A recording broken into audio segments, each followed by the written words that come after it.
दोस्तों। आज की वीडियो में हम सीखेंगे बेसिक्स ऑफ एससीआर और जो इसका मोड ऑफ ऑपरेशन होता है वो पढ़ेंगे। ठीक है, चलिए स्टार्ट करते हैं।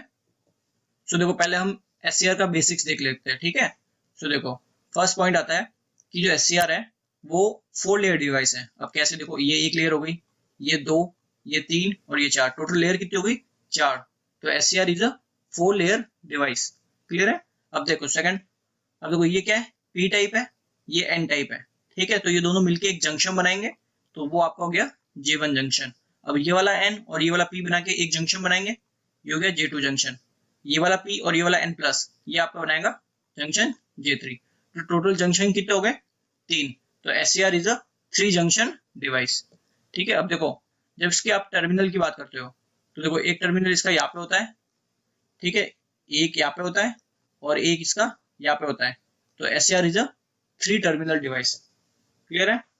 अब देखो, इसमें ये जो टर्मिनल है इसको आप बोलते हैं एनोड यानी ए, ये आपका होता है कैथोड, ये आपका है गेट। ठीक है, अब देखो, जो एनोड और कैथोड है ये आपके पावर टर्मिनल कहलाते हैं, बिकॉज यहाँ से आप पावर सप्लाई पास करते हो। ठीक है, और जी से यानी गेट टर्मिनल से ये आपका कंट्रोल टर्मिनल होता है, बिकॉज इससे आप एससीआर को टर्न ऑन करते हो। क्लियर है? ए और के आपके क्या हो गए? पावर टर्मिनल, और जी आपका हो गया कंट्रोल टर्मिनल। क्लियर है? अब देखो, ये जो आपका एससीआर डिवाइस होता है ये आप एक का हाफ कंट्रोल डिवाइस है। अब देखो, हाफ कंट्रोल का मतलब क्या है? अब देखो, डिवाइस दो तरह के होते हैं, एक फुल कंट्रोल, एक हाफ कंट्रोल। तो देखो, फुल कंट्रोल का मतलब है कि आप उसका टर्न ऑन प्रोसेस भी कंट्रोल कर सकते हो और टर्न ऑफ प्रोसेस भी कंट्रोल कर सकते हो, यानी उसको चालू भी कर सकते हो आप, और उसी प्रोसेस से आप उसको टर्न ऑफ भी कर सकते हो। बट एससीआर के केस में देखो, आप गेट टर्मिनल से करंट पास करते हो, ठीक है, गेट करंट, जिससे आपका एससीआर ऑन हो जाता है। बट अब देखो, अब आप गेट करंट को अगर रिमूव भी कर दोगे तभी आपका एससीआर ऑन ही रहेगा। ठीक है, तो यानी सिर्फ आप इसका टर्न ऑन प्रोसेस कंट्रोल कर सकते हो। तो ये क्या हो गया? Half control device. तो SCR is a half control device. Clear है? अब देखो, ये जो आपका एससीआर होता है ये एक डीसी स्विच की तरह काम करता है। अब डीसी स्विच क्या होता है? अब देखो, स्विच होता है, एक तो होता है एसी स्विच, एक होता है डीसी स्विच। ठीक है, अब दोनों में अगर डिफरेंशिएट करना हो तो आप ऐसे डिफरेंशिएट नहीं कर सकते कि डीसी स्विच वो हो जाएगा जिसमें आप डीसी सप्लाई दे रहे हो और एसी स्विच वो हो जाएगा जिसमें आप एसी सप्लाई दे रहे हो। ऐसे आप डिफरेंशिएट नहीं कर सकते उनको। इनको आपको डिफरेंशिएट करना होता है उन बेसिकली वो कंडक्शन कैसे कर रहे हैं। सपोज एक सिंगल डायरेक्शन में आपको कोई स्विच कनेक्टेड है, वो सिंगल यानी यूनि डायरेक्शन में ऑपरेट हो रहा है। ठीक है, तो वो आपको हो जाएगा एक डीसी स्विच। ठीक है, तो एससीआर में क्या होता है? आपका करंट सिर्फ एनोड से कैथोड की तरफ फ्लो होता है। ठीक है, यानी एक सिंगल डायरेक्शन में ही करंट फ्लो होता है, सिर्फ एनोड से cathode, cathode to anode current आपका फ्लो नहीं होता। तो सिंस आपका जो कंडक्शन है वो सिर्फ एक डायरेक्शन में पॉसिबल है, यानी यूनि डायरेक्शन में आपका कंडक्शन पॉसिबल है, इस वजह से इसको हम बोलते हैं डीसी स्विच। तो SCR is a DC switch. ठीक है, तो डीसी स्विच का यहाँ पे मैं मतलब लिख लेता हूँ। It means unidirectional current flow.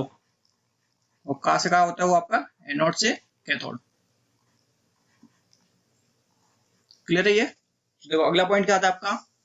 जो एससीआर है उसका सिंबल कैसा होता है? तो देखो, उसका सिंबल आता है आपका एक डायोड के जैसा ही होता है, सिंपल। आपने पीएन डायोड देखा होगा। ठीक है, सिंपल ऐसा होता है। देखो,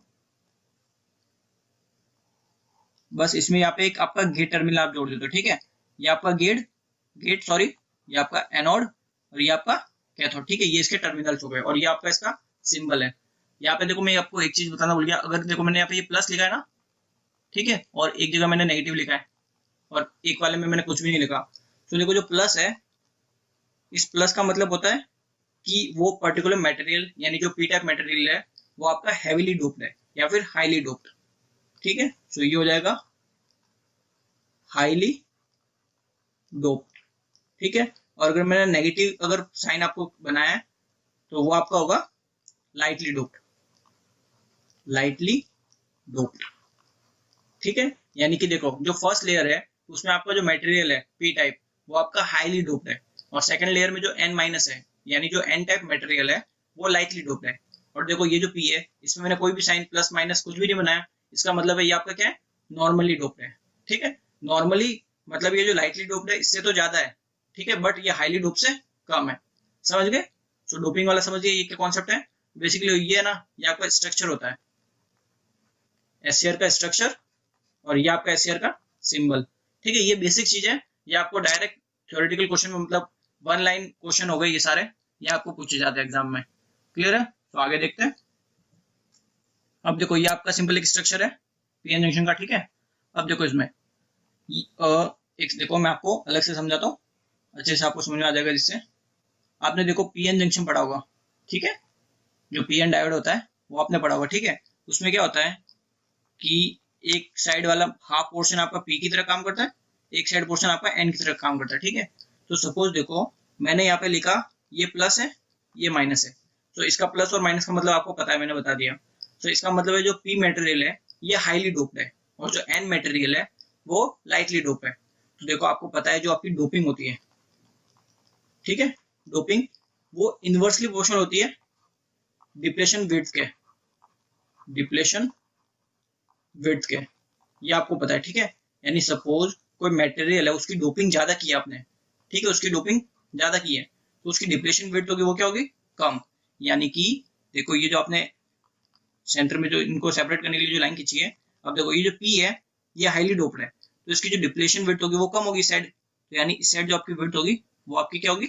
कम होगी। तो देखो मैंने छोटी लेयर बना दी। ठीक है, यानी ये जो इतनी जो मैंने बनाई है ये आपकी पी की साइड डिप्लेशन विड्थ है, तो इसको मैं लिख लेता हूँ डी पी। ठीक है, depletion width on P side. अब देखो जो एन माइनस है, अब ये क्या है? लाइटली डोप्ड है, इसकी डोपिंग कम है, तो इसकी डिप्लेशन विड्थ ज्यादा होनी चाहिए। तो यानी ये डीपी के कंपेयर में इसकी विड्थ ज्यादा होगी, तो ये मैंने ज्यादा बना दी।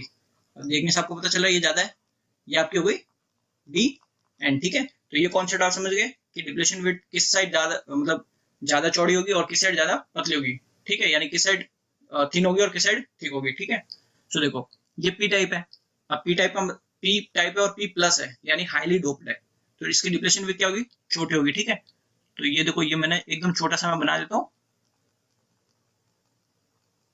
ये देखो मैंने एकदम थिन बना लिया। ठीक है, अब एन माइनस ये लाइटली डोप है, तो इस साइड आपकी होनी चाहिए ज्यादा मोटी, तो ये डिप्लेशन विड्थ ज्यादा होगी इस साइड। ठीक है, अब सिमिलरली देखो यहाँ पे भी कर लेते, यहाँ पे इस साइड ज्यादा होगी।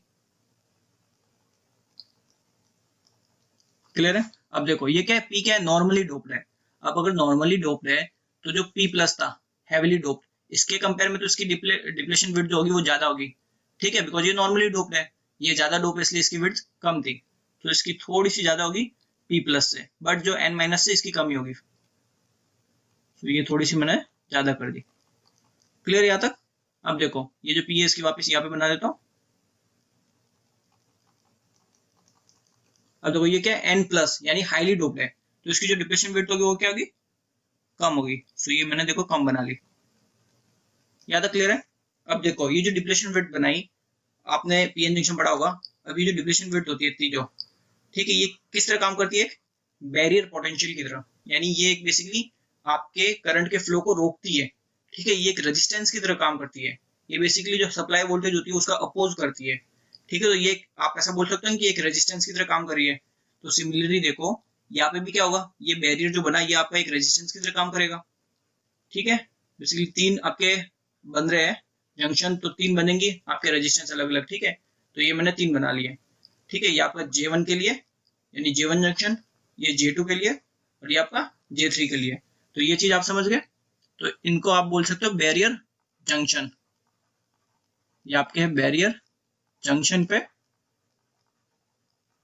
ठीक है, बेसिकली ये इस वाले पोर्शन को बता रहा हूं मैं। ठीक है, ये पूरा एक कंप्लीट बैरियर बन चुका है, यानी एक रुकावट बन चुकी है आपके करंट के फ्लो के लिए। ठीक है, बिकॉज देखो यहाँ पे जो एनोड है टर्मिनल, और ये आपका कैथोड टर्मिनल है। ठीक है, तो यहाँ से अगर करंट फ्लो होगा, ठीक है, तो ये क्या करेगा? बैरियर इसको अपोज करेगा। ये बेसिकली मैं आपको समझाना चाहता हूँ। यहाँ तक क्लियर है आपका? तो देखो इसमें जो बैरियर है वो कैसे तरह बिहेव करेगा? एक रेजिस्टेंस की तरह, यानी barrier behave as a resistance to the flow of current. इतना आप समझिए। ठीक है, अब देखो इसमें दो पॉइंट आता है आपके इंपॉर्टेंट। फर्स्ट आपका आता है देखो थायरिस्टर। थायरिस्टर एक होता है करंट कंट्रोल डिवाइस। ठीक है, ये चीज आपको बहुत पूछी जाती है एग्जाम में। ठीक है, और एक दूसरा एक और डिवाइस आता है थायरेट्रॉन। ठीक है, थायरेट्रॉन आपका होता है वोल्टेज कंट्रोल डिवाइस। तो ये दोनों में आपको बेसिक डिफरेंस पता होना चाहिए। ये दोनों चीज आपको एग्जाम में ऑलरेडी पूछी गई है। ठीक है, इसलिए मैंने इनको भी इंक्लूड कर दिया। सो ये आपके लिए इंपॉर्टेंट है, ठीक है। अब तीसरा ये रिलेशन है सिंपल, डोपिंग जो होती है इनवर्सली प्रोपोर्शनल होती है डिप्लेशन वेट के साथ। ये मैं आपको समझा चुका हूँ डिप्लेशन वेट कैसे बनती है, क्लियर है यहाँ तक आपका। तो अब देखते हैं चलो मोड ऑफ ऑपरेशन। अब देखो जो मोड ऑफ ऑपरेशन होते हैं वो तीन तरह के होते हैं। फर्स्ट आपका होता है रिवर्स ब्लॉकिंग मोड, सेकंड आपका होता है फॉरवर्ड ब्लॉकिंग मोड, ठीक है, जिसको मैंने लिखा FBM, ठीक है। थर्ड आपका होता है फॉरवर्ड कंडक्शन मोड यानी FCM। अब इनको देखो एक एक करके डिटेल में समझते हैं।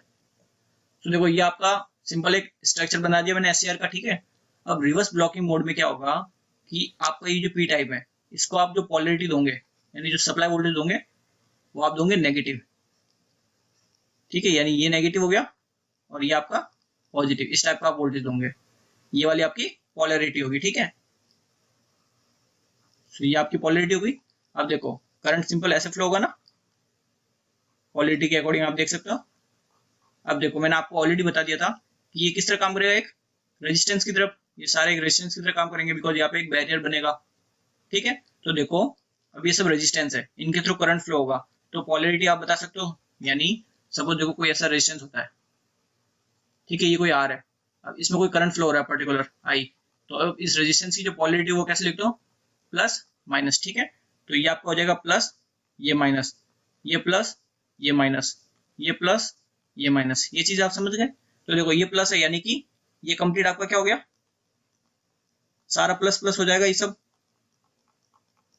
ठीक है। और ये आपका क्या हो जाएगा नेगेटिव, ठीक है। सिमिलरली आपका सारा पॉजिटिव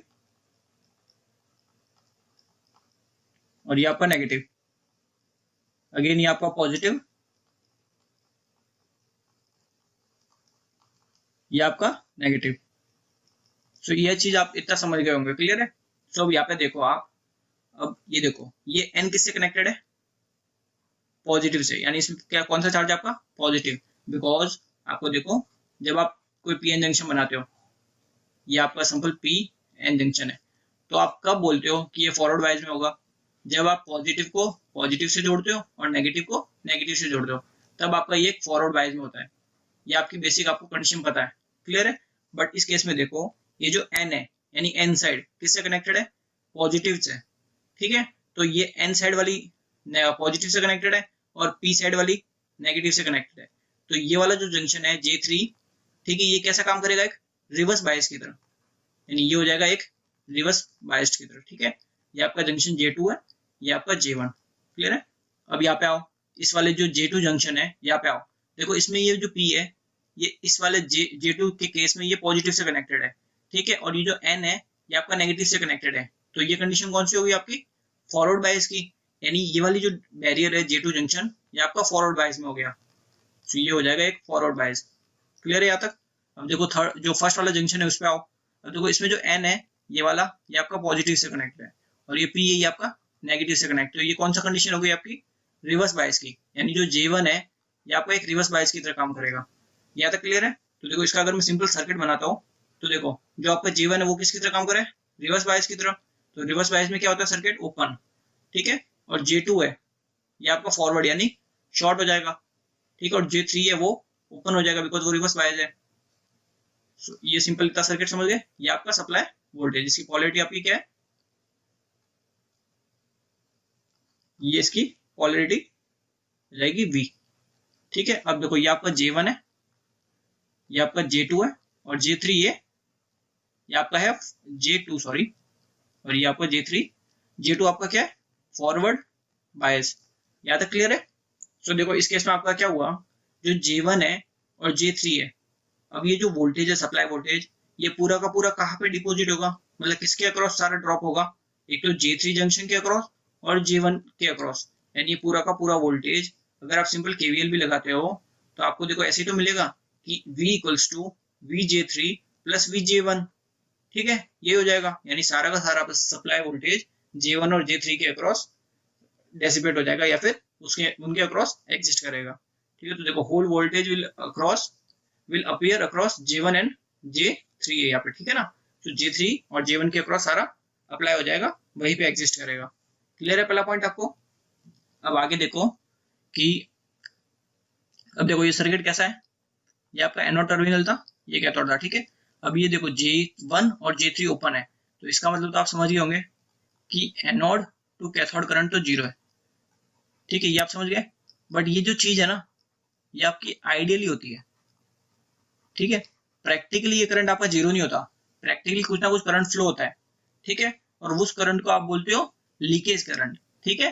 सो यानी लीकेज करंट आपका फ्लो होता है, ठीक है, practically only leakage current flow. अब सिंस ये कौन सा मोड है आपका, रिवर्स ब्लॉकिंग मोड, तो इसलिए वो जो करंट जो होता है, लीकेज करंट जो फ्लो होता है, उसको आप बोलते हो रिवर्स लीकेज करंट, ठीक है। सो ये हो जाएगा आपका लीकेज करंट जो होगा, ये कौन सा होगा आपका, रिवर्स लीकेज करंट, ठीक है। और इस केस में आपको देख लो J1 आपका रिवर्स बायस है और J3 आपका रिवर्स बायस है, बट J2 आपका फॉरवर्ड बायस है। तो J1 reverse, J2 forward bias, J3 reverse bias, ये चीज आपके लिए इंपॉर्टेंट है, ठीक है। ये आपको पूछी जाती है कि इस मोड में ये जंक्शन कौन सा होगा, ठीक, कौन से मोड में ऑपरेट करेगा, ये आपको पूछा जाता है। सो ये आपको याद रखना है। और इस केस में देख लो ये सर्किट ओपन है, तो SCR किसकी तरह काम कर रहा है, ऑफ स्विच की तरह। सो SCR इस केस में क्या होगा, ऑफ। अब देखो, अब एक चीज आप कोई आपको पूछ सकता है कि जो सप्लाई वोल्टेज है, ये तो आप समझ गए, आपने बता दिया कि ये जो सप्लाई वोल्टेज है ये J1 और J3 के अक्रॉस ही सारा एग्जिस्ट करेगा, वहीं पे अपीयर होगा सारा। बट आप मेरे को ये बताओ कि किसके अक्रॉस ज्यादा अपीयर होगा, किसके अक्रॉस ज्यादा वोल्टेज होगा, J1 के अक्रॉस या फिर J3 के अक्रॉस, ये चीज पूछ लो, आप कैसे बताओगे। तो देखो वो आप कैसे बताओगे, अब देखो ये क्या है, P प्लस, ठीक है। तो इसकी जो डिप्लेशन विड्थ होगी वो कैसी होगी, अब ये हाईली डोप्ड है तो इसकी डिप्लेशन विड्थ क्या होगी, छोटी होगी। तो मैं इसको लिखता हूँ लो, यानी L यानी लो, ठीक है। अब देखो N पे आओ, N क्या है, माइनस, यानी लाइटली डोप है। तो इस साइड वाली जो डोपिंग होगी वो ऐसी आपकी कैसी होगी, हाई, तो H से लिखता हूँ, ठीक है। अब आपको देखो सिर्फ J1 और J3 के लिए पता करना है, तो J3 पे आओ, J3 पे देखो ये P है, अब P है क्या, नॉर्मली डोप्ड है, ठीक है। तो नॉर्मली डोप के केस में ये जो हैवीली डोप है, इससे तो इसकी डिप्रेशन विड्थ ज्यादा होती है, तो इसको मैं लिख लेता हूँ मीडियम, बिकॉज लो तो नहीं हो सकती, ठीक है। अब N पे आओ, अब देखो N है, ठीक है। अब N क्या है आपका, हैवीली डोप्ड, ठीक है, यानी प्लस इसलिए हैवीली डोप। तो हैवीली डोप में इसकी जो डिप्रेशन विड्थ होगी वो कैसी होगी, लो, ठीक है। तो इसकी डिप्रेशन विड्थ हो गई लो। तो आपको देखो दो कॉम्बिनेशन मिले, एक तो मिला आपको H और L यानी हाई और लो, दूसरा आपको मिला M और L मीडियम और लो। और ये वाला जो आपको मिला है, ये वाला जो आपको मिला है, ये आपका किसके लिए मिला है, J1 के लिए, और ये नीचे वाला आपका किसके लिए मिला है, J3 के लिए। अब आप देखो दोनों को अगर कंपेयर भी करते हो तो देखो लो और लो ये तो सेम हो गया, ये आपका हाई और ये मीडियम। तो देखो ये जो ऊपर वाला इस केस में आपकी विड्थ क्या होगी, ज्यादा होगी कंपेयर टू नीचे वाला, बिकॉज मीडियम है और लो है, बट यहाँ पे क्या है, हाई और लो। तो जो J1 जंक्शन है उसकी विड्थ ज्यादा होगी, ठीक है। तो J1 की सिंस विड्थ ज्यादा होगी, उस वजह से जो वोल्टेज है, सप्लाई वोल्टेज, वो ज्यादा आपका अपीयर करेगा J1 के अक्रॉस, समझ गए। तो देखो J1 will block more voltage because the depletion width of J1 is more than J3, ठीक है ना, यहाँ तक क्लियर है। सो आगे देखते हैं। तो देखो इसमें अब ये समझ गए आपके कौन सा जंक्शन ज्यादा ब्लॉक करेगा और कौन सा जंक्शन कम ब्लॉक करेगा, ठीक है। अब सपोज करो ये जो सप्लाई वोल्टेज है आप इसको इंक्रीज करते जा रहे हो, करते जा रहे हो, ठीक है। आपने जो सप्लाई वोल्टेज है उसको इंक्रीज करते गए, करते गए। अब एक टाइम ऐसा आएगा ना कि जो J1 है और J3 जंक्शन है ये दोनों का ब्रेकडाउन हो जाएगा, ठीक है। इन दोनों का जो बैरियर है वो ब्रेक हो जाएगा। तो जब ब्रेक होगा तब क्या होगा, एकदम करंट जो होगा एकदम से हाईली इंक्रीज हो जाएगा ना, एकदम से रैपिडली बढ़ जाएगा, ठीक है। तो ये चीज समझ गए। सो देखो when voltage is kept increasing the voltage across J1 and J3 barrier increases and the junction breakdown, junction मतलब ब्रेकडाउन हो जाता है उसका, and the high current start flowing rapidly। तो देखो इसको आप अगर कैरेक्टरिस्टिक से समझते हो, ठीक है, कर्व से, तो देखो ये आपका हो गया I anode to cathode current और ये आपका हो गया V anode to cathode voltage. अब सिंस देखो इसमें क्या चल रहा है, आप कैथोड से एनोड की तरफ वोल्टेज चला रहे हो, ठीक है, यानी आपका ये नेगेटिव वाली पोलैरिटी मतलब इस वाले क्वाड्रेंट में बनेगा, ठीक है, डायग्राम। देखो यहाँ से चालू करेंगे। अब देखो स्टार्टिंग में मैंने बताया था जब आप देखो नॉर्मल सप्लाई वोल्टेज दे रहे हो तब सिर्फ कौन सा करंट फ्लो होगा, आपका लीकेज करंट, जिसकी वैल्यू बहुत कम होगी, ठीक है। तो ये लो मैंने ये लीकेज करंट बना लिया, ठीक है। अब सपोज यहाँ पे आपका यहाँ तक लीकेज करंट था, ठीक है। अब देखो आप ये जो वैल्यू है वोल्टेज, ये वैल्यू आप कंटिन्यूसली इंक्रीज करते जा रहे हो ना, बिकॉज देखो यहाँ पे इस पॉइंट पे लगती, इस पॉइंट पे लगती, इस पॉइंट पे लगती, ठीक है। फिर आपने क्या किया, यहाँ तक जैसे आपने वोल्टेज इंक्रीज किया, ठीक है, सप्लाई वोल्टेज, आपका क्या हुआ, जो J1 है और J3 जंक्शन, इन दोनों का जो बैरियर था वो ब्रेक डाउन हो गया, जिस वजह से क्या हुआ, करंट एकदम, ब्रेक डाउन का मतलब क्या होता है कि ये क्लोज हो गए, ठीक है। अब ये जैसे ही क्लोज हो गए, आपका देखो पूरा सर्किट पाथ कंप्लीट हो गया, तो एकदम से करंट बहुत हाई बढ़ जाएगा, तो एकदम से करंट आपका हाई बढ़ जाएगा, ठीक है। तो ये आपका कैरेक्टरिस्टिक होती है रिवर्स ब्लॉकिंग मोड के लिए, ठीक है। तो देखो अगर ये वाला करंट मैं आपको लिखता हूं, तो ये आपका कौन सा होगा, reverse leakage current, reverse leakage current, ठीक। और ये जो मोड होगा ये कौन सा होगा, रिवर्स ब्लॉकिंग मोड। क्लियर है, समझ गए ये चीज। तो देखो आगे देखते हैं। अब देखो दूसरा आपका था फॉरवर्ड ब्लॉकिंग मोड। सो इसमें क्या होता है आपका कि ये जो P है इसको आप पॉजिटिव से जोड़ते हो,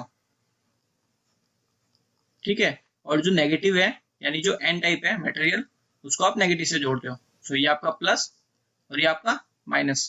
क्लियर है। तो देखो इसमें सप्लाई कैसे जाएगी, ऐसे फ्लो होगी, ठीक है, इस तरफ से। सो सिंपल, देखो इसमें भी ये रेजिस्टेंस है सारे आपके, ठीक है। इनके आप अगर देखो पॉलरिटी लिखोगे तो plus minus plus minus plus minus, ठीक है। अब ये आपका J1 जंक्शन, ये J2 जंक्शन, ये J3 जंक्शन। क्लियर है यहाँ तक। अब देखो यानी कि ये सारे पॉजिटिव हो गए, ठीक है, ये सारा आपका नेगेटिव हो गया। सिमिलरली यहाँ पे भी ये सारा पॉजिटिव और ये अगेन नेगेटिव, ये सारा पॉजिटिव, ये आपका नेगेटिव, ठीक है। अब देखो ये जो P है, P मटेरियल, ये किससे है, N से, वैसे पॉजिटिव से, और जो N है ये आपका नेगेटिव से। तो जो J1 जंक्शन हुआ ये किसकी तरह काम करेगा, एक फॉरवर्ड बायस की तरह, समझ गए। तो ये आपका हो जाएगा फॉरवर्ड बायस। अब देखो सेकंड आओ, ये क्या है, नेगेटिव, नेगेटिव किससे कनेक्टेड है, पॉजिटिव, और पॉजिटिव नेगेटिव से, यानी ये जो J2 जंक्शन है ये एक रिवर्स बायस की तरह काम कर रहा है। क्लियर है। अब इस केस में आओ, ये जो पॉजिटिव है देखो पॉजिटिव से कनेक्टेड है, और जो N है, N वाला मटेरियल ये आपका नेगेटिव से कनेक्टेड है।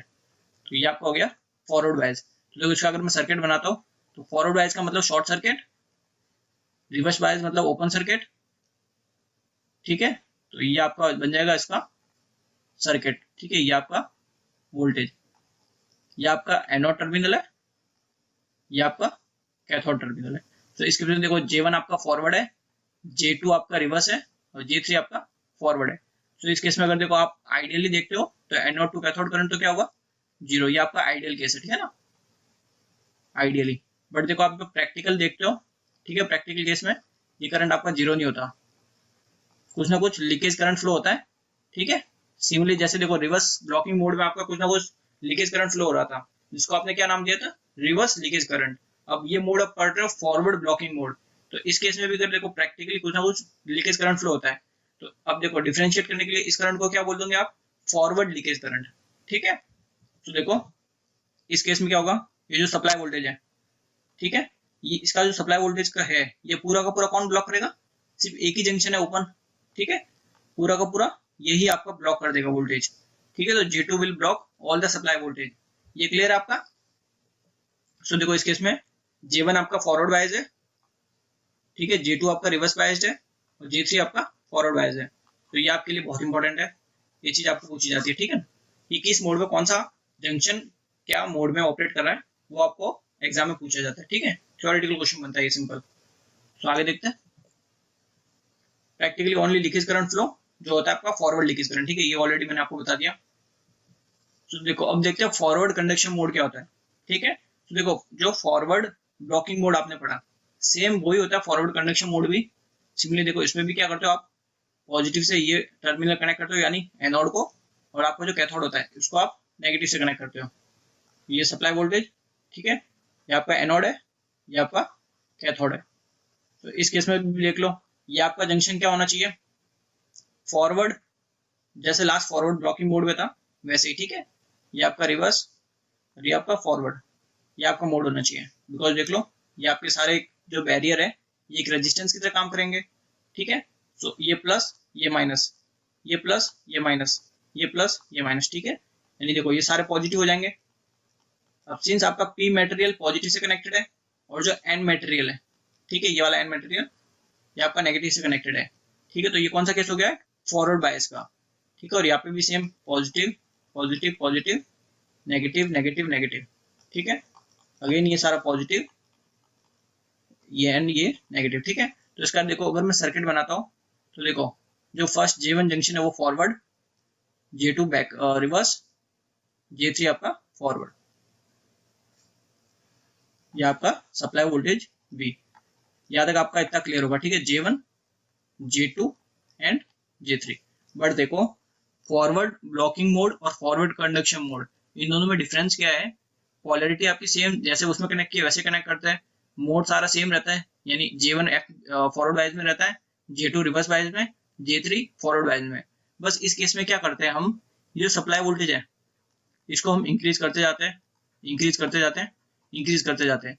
अब एक पर्टिकुलर वैल्यू आपको मिलती है इस वोल्टेज की, जब क्या होता है ये जो जंक्शन है J2 इसका ब्रेकडाउन हो जाता है और ये शॉर्ट सर्किट हो जाता है, जिससे आपका एक हाई करंट फ्लो होता है एनोड टू कैथोड, ठीक है। एनोड से कैथोड की तरफ एक बहुत हाई करंट फ्लो होता है। अब देखो कुछ लोग सोच रहे होंगे कि एनोड से कैथोड की तरफ करंट फ्लो होगा, ठीक है। अब ये ब्रांच तो पूरी शॉर्ट हो गई, अब आपने वोल्टेज इतना बढ़ाया तो अब यहाँ पे तो KVL सेटिस्फाई नहीं हो रहा, बिकॉज देखो जो वोल्टेज है, अब देखो जो VAK है ये वाला एनोड टू कैथोड वोल्टेज, ठीक है, ये पूरी ब्रांच आपको दिख रही है शॉर्ट हो गई, तो ये जो VAK होगा एनोड टू कैथोड वोल्टेज, ये क्या हो गया, बहुत कम हो गया, ठीक है। तो अब ये जो सप्लाई वोल्टेज तो आपने इतनी सारी बढ़ा दी, बट एनोड टू कैथोड तो वोल्टेज इतना कम है, तो ये वोल्टेज गया कहाँ पे? बेसिकली यहाँ पे एक रेजिस्टेंस होता है, ठीक है, R, जिसको हम बोलते हैं लिमिटिंग रेजिस्टेंस, लिमिटिंग रेजिस्टेंस। सो ये जो हाई वोल्टेज हुआ ना इतना, ये सारा जब ये J2 का ब्रेकडाउन हो जाता है तब ये सारा वोल्टेज आपका लिमिटिंग रेजिस्टेंस के अक्रॉस अपीयर हो जाता है, ठीक है। और जो एनोड टू कैथोड होता है इस ब्रांच के अक्रॉस कंप्लीट वोल्टेज होता है वो बहुत कम हो जाता है, ठीक है। बट ये जो करंट होता है एनोड टू कैथोड करंट, ये बहुत हाई हो जाता है एकदम से, क्लियर है इतना? सो देखो जब आप वोल्टेज को इंक्रीज करते हो, ठीक है, J2 का ब्रेकडाउन हो जाता है और SCR किस में आ जाता है? फॉरवर्ड कंडक्शन मोड में। जब तक आपका J2 है रिवर्स बायस में, तब तक आपका वो कौन से मोड में होगा? फॉरवर्ड ब्लॉकिंग मोड में। बट जैसे ही J2 आपका फॉरवर्ड बायस में आ गया, ठीक है, यानी ब्रेकडाउन हो गया उसका, तो वो आ जाएगा फॉरवर्ड कंडक्शन मोड में, क्लियर है इतना? सो देखो अगर आप जंक्शन को अगर आपको एग्जाम में पूछा जाता है तो देखो J1 तो आपका होगा forward bias, J2 forward bias, J3 forward bias. ये J2 को आप पहले स्टार्ट में रिवर्स में होता है, बट आप वोल्टेज को बढ़ाकर इस J2 को फॉरवर्ड बायस में लाते हो, यानी कि इसका ब्रेकडाउन करवाते हो, जिससे आपका SCR ऑन हो जाता है। तो ये चीज आप समझ गए? तो देखो अब इसका जो SCR का जो कैरेक्टरिस्टिक है, अब देखो मैंने 3 मोड पढ़ा है, इन तीनों मोड से आपको देखो कितना इजीली एकदम समझाता हूँ। पहले आपको मैंने बताया था रिवर्स ब्लॉकिंग मोड, ठीक है। तो देखो रिवर्स ब्लॉकिंग मोड में मैंने बताया था ये आपका हो गया एनोड टू कैथोड करंट, ठीक है, ये हो गया आपका voltage anode to cathode voltage. तो यहाँ पे कौन सा होगा? ये minus anode to cathode voltage. अब माइनस का मतलब क्या है कि सपोज ये आपका SCR है, ठीक है, ये आपका SCR है, तो ये आप बोलते हो एनोड टर्मिनल, ये आप कैथोड टर्मिनल बोलते हो। सो आप अगर देखो इसमें सप्लाई ऐसे पास करते हो, ठीक है, तो इस केस में जो आपका VAK होगा वो आप लिखोगे माइनस में, बिकॉज ये आपका कौन सा मोड है? Reverse blocking mode. जब ऐसे आप पोलैरिटी ऐड करते हो, बट इसकी जब अपोजिट करोगे तो इस साइड बनेगा डायग्राम। तो देखो इस केस में क्या होगा, मैंने आपको बताया था स्टार्टिंग में प्रैक्टिकली तो देखो कुछ ना कुछ लीकेज करंट फ्लो होता है, ठीक है, इस मोड में। तो ये आपका हो गया प्रैक्टिकली लीकेज करंट, ठीक है। तो एक पर्टिकुलर वैल्यू आपको मिलती है वोल्टेज की, यानी इस VAK की जो आप अप्लाई कर रहे हो, ठीक है। अब इस पर्टिकुलर इसकी एक वैल्यू ऐसी होती है जिस वैल्यू पे आपका करंट यानी जो जंक्शन है उसका ब्रेकडाउन हो जाता है और करंट एकदम से हाईली इंक्रीज हो जाता है, ठीक है। तो ये आपका कौन सा मोड हो गया? रिवर्स ब्लॉकिंग मोड, क्लियर है यहाँ तक? अब देखो इसमें ये वाला जो करंट मैंने बनाया, ठीक है, ये आपका कौन सा है? लीकेज, रिवर्स लीकेज करंट, ठीक है, रिवर्स लीकेज करंट। और ये देखो ये इतना सारा बड़ा है, ये आपका किसकी वजह से हुआ है? ब्रेकडाउन की वजह से, ठीक है, ब्रेकडाउन। अब कौन सा जंक्शन इसमें ब्रेकडाउन था आपको अगर ध्यान से याद हो तो एक तो J1 था और एक J3 था, क्लियर है? अब आप क्या हो, देखो दूसरा मोड मैंने आपको कौन सा बताया था? दूसरा था आपका फॉरवर्ड ब्लॉकिंग मोड, ठीक है। तो देखो फॉरवर्ड ब्लॉकिंग मोड में क्या था आपका, एक लीकेज करंट फ्लो हो रहा था, वो आपका था फॉरवर्ड लीकेज करंट। तो देखो फॉरवर्ड लीकेज करंट एकदम कम वैल्यू होगी, तो ये आपका देखो ये आपका फॉरवर्ड लीकेज करंट हो गया, ठीक है। तो ये जो करंट है ये आपका है फॉरवर्ड लीकेज करंट, ठीक है। अब देखो थर्ड मैंने बताया था आपको फॉरवर्ड कंडक्शन मोड, तो मैंने आपको ये भी बोला था कि फॉरवर्ड ब्लॉकिंग मोड और फॉरवर्ड कंडक्शन मोड दोनों ही सिमिलर होते हैं, बस बात फर्क दोनों में इतना है कि जो आपका एनोड टू कैथोड वोल्टेज यानी जो सप्लाई वोल्टेज है वो आप इतना बढ़ा देते हो कि जो J2 जंक्शन जो रिवर्स वाइज में होता है फॉरवर्ड ब्लॉकिंग स्टेट में, वो आपका फॉरवर्ड वाइज में आ जाता है।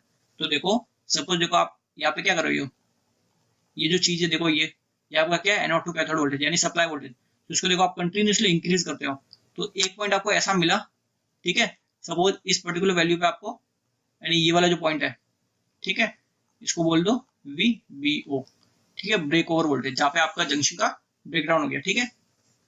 तो इसको आप VFBO भी लिख सकते हो, लिखना चाहते हो फॉरवर्ड ब्रेक ओवर वोल्टेज, ठीक है, बिकॉज फॉरवर्ड आपकी पॉलरिटी जो थी वो फॉरवर्ड वाली थी, ठीक है, फॉरवर्ड ब्लॉकिंग स्टेट और फॉरवर्ड कंडक्शन स्टेट वाली थी। तो देखो अब जैसे इस पर्टिकुलर वैल्यू पे आए, तो इस वैल्यू पे क्या हुआ आपका J2 जंक्शन जो था, बेसिकली देखो यहाँ पे मैं समझा भी देता हूँ आपको। तो देखो पहला J1 जंक्शन तो फॉरवर्ड ही था, ठीक है, ये J2 आपका रिवर्स में था और J3 आपका फॉरवर्ड था और सप्लाई वोल्टेज आप कुछ इस तरह से दे रहे थे, ठीक है, ये आपका एनोड था, ये आपका कैथोड था।